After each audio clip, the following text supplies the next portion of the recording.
Olá, gente! Agora a gente está no último vídeo desse bloco da série Não Recomendada da Sociedade e estamos falando sobre cultura e resistência, né? E hoje a gente trouxe aqui para entrevistar uma grande amiga chamada Juliana Serretti. Juliana Serretti, que integra a agremiação carnavalesca lá de Olinda, bastante tradicional, chamada Elefante de Olinda, que é inclusive reconhecida como patrimônio vivo, meu amor, no estado de Pernambuco. Não é isso, Ju? Bom dia, querida! Como é que você está? Bom dia, Rob. Bom dia, pessoal. É isso mesmo. Nós fomos recentemente, assim, faz pouco mais de um ano, reconhecidos como patrimônio vivo da cultura pernambucana. Ai, que maravilha, né? E num contexto de pandemia, inclusive, vocês terem esse reconhecimento é bem importante, né? Porque a pandemia de coronavírus trouxe bastante dificuldade para as instituições carnavalescas, inclusive, né? Olinda como sendo um patrimônio, como sendo, inclusive, um espaço de cultura e de resistência e de identidade do povo, né? Teve muita dificuldade em relação a isso. Agora, Ju, em relação à questão de povo, cultura, de noção de identidade ou de grupo comunitário propriamente em Olinda, você acha que agremiações carnavalescas também contribuem ou também repercutem essa ideia de identidade dentro de Olinda? Sem dúvida, Rob. Assim, a identidade para o pernambucano como um todo, né? Assim, acho que o carnaval ele integra muito a nossa identidade. Sim. Em Olinda, Recife, fora de Olinda, inclusive no interior também, a gente tem várias expressões culturais. Em Triunfo, né, que a gente tem os caretas, temos os caiporas, temos várias cidades assim do interior, temos os papangos de bezerros, né, os maracatus rurais, inclusive tinha 1800, na época em que o frevo estava surgindo também. Então, Pernambuco, em Goiânia, a gente tem muito forte caboclinhos. Então, para onde você olhar no mapa de Pernambuco, a gente vai ter uma expressividade da cultura popular local que se conecta intrinsecamente com a identidade daquele povo, né? Formando essa grande costura do estado pernambucano, né? Essa grande costura colorida que tece a nossa identidade como povo e o carnaval sendo esse fio condutor, assim. Então, para a gente, o carnaval ele é muito imbricado na constituição do nosso ser, inclusive do nosso ser social. E, especificamente no Carnaval de Olinda, isso tem muito a ver também até com o surgimento das próprias agremiações, né? Muitas das agremiações tradicionais e troças tradicionais mais antigas que a gente tem foram formadas por categorias e por grupos coletivos da classe trabalhadora, assim. Então, a gente tem, por exemplo, o Clube das Pais, que é o clube mais antigo, a troça mais antiga que a gente tem no Recife. Foi formada por estivadores do Porto, né, lá em 1800. A gente tem o Cariri Olindense, que foi formado por operários que moravam no Guadalupe. O Clube Vassourinhas do Recife foi formado por garis. O Vassourinhas de Olinda, que foi formado por lavadeiras. O Lenhadores, que foi formado por pescadores. Então, várias dessas agremiações foram surgindo como coletividades, né, expressões coletivas da classe trabalhadora nas suas territorialidades. Assim. Então, isso constitui muito a identidade desses bairros também, sabe? Entendi. Agora, Ju, também quando tu fala sobre, né, o século XVII, século XVIII, século XIX, houve também, além dessa questão da identidade com os grupos, as categorias sociais, teve também muita repressão, né, do Estado em relação a essa questão, né, porque os movimentos, né, que deram origem a essas agremiações carnavalescas, muitas vezes eram também alvo de repressão do Estado, né? E aí a gente pergunta para você se ainda existe hoje essa repressão das agremiações carnavalescas, né? Como é que você vê isso na perspectiva de ter o carnaval, ter as agremiações políticas também como um fator de resistência, né? A cultura usando a agremiação carnavalesca como uma resistência à repressão do Estado, à repressão política de maneira geral. O que é que tu acha sobre isso? Sem dúvida, Rob. Inclusive, pegando um pouco ao meu segmento, né, que é o frevo. O frevo ele é uma expressão multiartística, porque o frevo ele é dança, o frevo ele é música, o frevo ele é a agremiação, tudo isso é frevo. Mas a dança do frevo, por exemplo, ela é oriunda dos passos da capoeira. Então, as agremiações, elas iam para a rua numa época em que não existia frevo no carnaval. Hoje em dia, para a gente, isso é impensável. Sim. Mas antes do ritmo sonoro do frevo, existia o dobrado. E aí, na época, se tocava o dobrado na rua com as bandas marciais e os populares que iam na frente, as pessoas que iam na frente iam pulando. Muitas dessas pessoas que iam na frente, que eram pessoas da classe trabalhadora, eram capoeiristas, que iam na frente justamente abrindo espaço na multidão, fazendo seus passos. E a capoeiragem era criminalizada, né? Naquela época, então, a capoeiragem era considerada como crime. Exatamente. E aí, por consequência, essa população também era vista de maneira muito estigmatizada e propriamente reprimida e criminalizada, sabe? Então, a origem do frevo enquanto dança e expressão corporal, ela está intrinsecamente imbricada à capoeira, que por sua vez também era criminalizada. Então, são expressões de resistência popular que se manifestavam ali. Eles começaram como se fosse disfarçar a capoeira em passos de dança, né? Então, é uma forma de resistir a essa repressão. E daí surge o frevo, que é atualmente patrimônio material da humanidade. Sim. E nasce desse berço de resistência mesmo, assim, sabe? Entendi. Agora, Ju, com relação a uma outra questão, né? Trazendo um pouco da história, mas também pulando já para a atualidade, digamos assim, para o momento do presente, né? Porque a gente tem hoje um governo federal com o presidente Luiz Inácio Lula da Silva, que reabriu o Ministério da Cultura, né? Mas que mesmo assim a gente ainda tem dificuldades no setor cultural, né? Ou na questão da cultura como um todo, né? Ou seja, a gente tem um ministério com uma ministra mulher negra, inclusive, mas ainda assim tem dificuldades na prática, né? Existem dificuldades na prática e como é manter uma agremiação ou um bloco carnavalesco com toda essa dificuldade financeira ou estrutural, né? Tem apoio do poder público, tem emenda parlamentar, é uma ótima opção, né? Não sei se a deputada estadual Dani Portela, do nosso partido PSOL, está escutando esta live neste momento, mas ela escutar é até ótimo, né? Uma emenda parlamentar é sempre bom nessas horas, porque é isso, às vezes a cultura propriamente das agremiações carnavalescas e a cultura de uma maneira geral, para não morrer, precisa de recursos também, né? Para poder se sustentar, para poder inclusive sair nas ruas com suas fantasias, com suas roupas. E como está sendo isso na prática? Como é sustentar, como é manter um bloco com várias décadas de história, com muitos anos de idade, diante de um contexto político que mesmo com o Ministério da Cultura ativo, né, a gente ainda tem dificuldade na prática?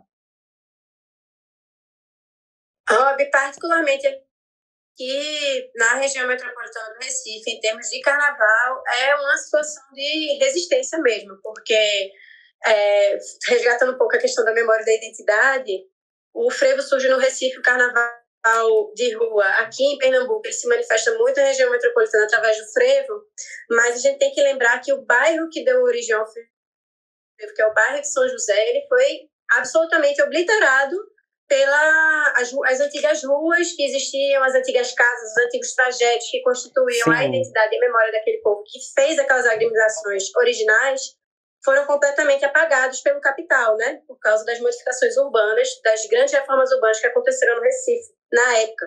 E hoje em dia a gente tem um bairro cheio de galpões abandonados, assim, né? E servindo de especulação imobiliária. Então, exato, a gente apagou a nossa história, a gente apagou a nossa memória do bairro de São José. E o que aconteceu com isso? Muitas agremiações tradicionais pararam de existir e a gente tem hoje em dia o carnaval no Recife, que é um carnaval palpocrata, né? Que é aquela coisa de trás, atração de fora, para fazer show, etc.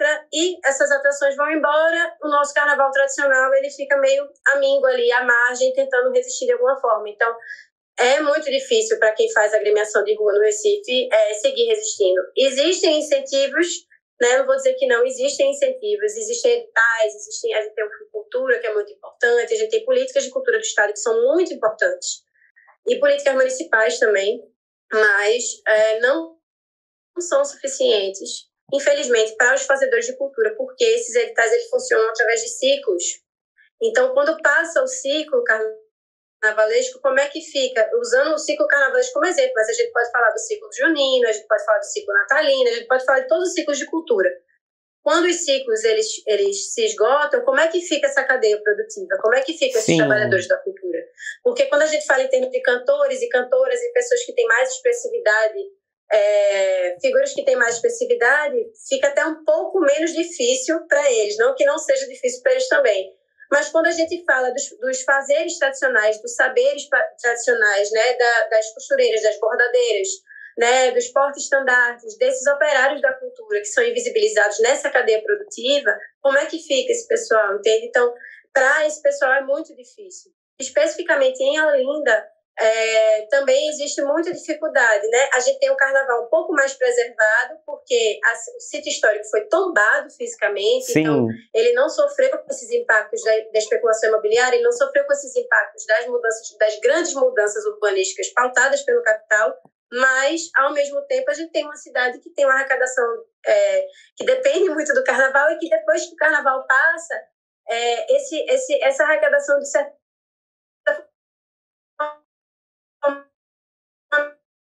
não retorna também para as agremiações que são. Então, realmente é uma situação difícil, é de fato uma situação de resistência mesmo, diante de tudo isso.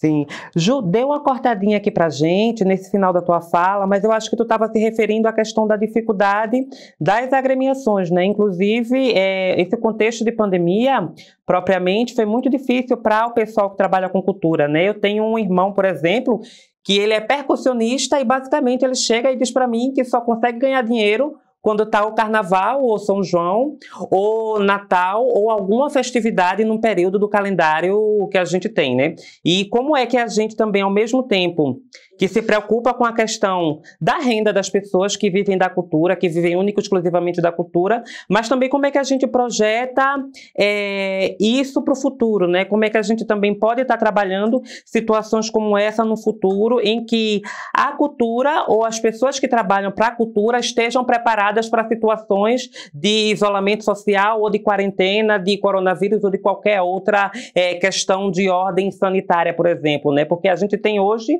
um país, uma sociedade que não está preparada, né, para isso. E como é que a gente pode debater isso em termos de perspectiva de futuro, Ju? Como é que tu daria uma sugestão de como a gente poderia levar esse debate para construir um futuro, também considerando a cultura como resistência, né? Como é que a gente levaria isso para os próximos anos?